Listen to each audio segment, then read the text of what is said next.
What's up, guys? Welcome back to Bente Uno Radio.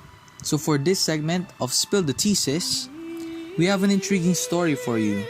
Since it's almost Halloween, we prepared a chilling story made from the Philippines. Right, Aliyah? That's right, partner. This story takes place in the Philippines. And I know some of you have heard the story of Tresa. But have you heard the story of Sarah? So get comfy, grab your hot chocolate, blanket, and relax. This story is called Tears of Sorrow. Long ago, there was this young boy who went somewhere in the province of Visayas with his family. One day, his family went to a strawberry field, and there, he saw a girl that will change his life forever. A girl named Ligaya. Ligaya was picking a strawberry in the field when she saw a young handsome man approaching her.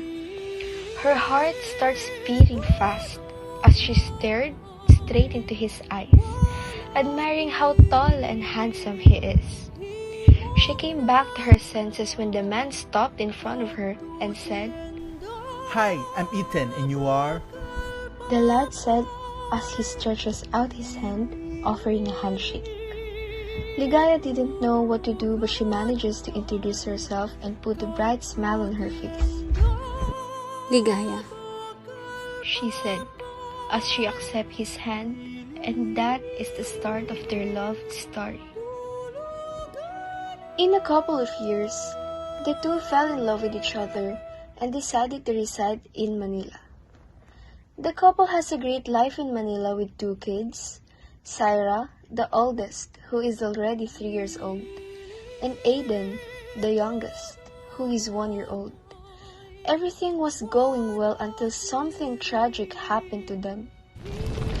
Ethan and Aiden died inside their house with fire, and Ligaya can't handle what she lost, so she decided to went back where she came from with her daughter. Months passed. Ligaya is now coping up and ready to start a new life with Syra. Ligaya called Syra repeatedly, but her daughter didn't show up. She was furious and went outside to fetch her, only to see Syra was happily playing with her new friend named Liab.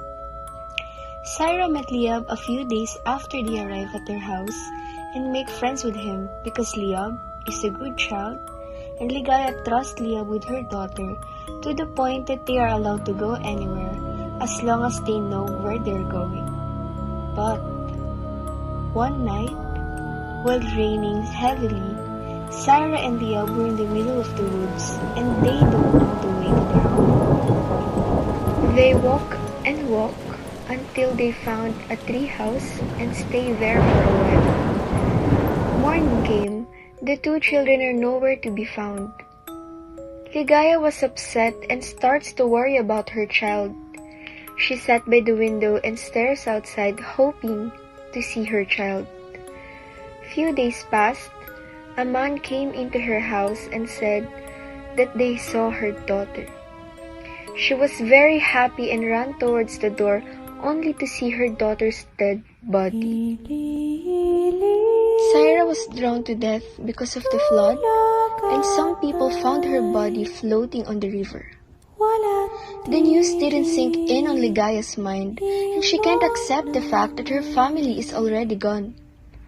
Ligaya stayed inside her room for months without eating anything.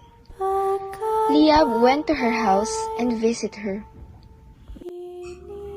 Sleep tight, baby. She whispered as she kisses her daughter's forehead while smiling at the doll she was holding. Liab was just staring at her as he remembers how he killed Syra with his own hands. As he repeatedly says, Yes, it was you. It was you, Kyra.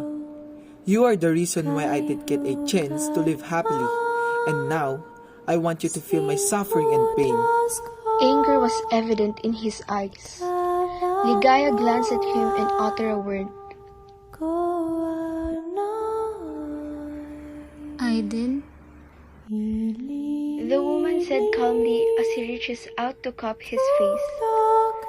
Liab turned his back on her before walking outside of her house, and Ligaya suddenly saw a ball of fire outside her window.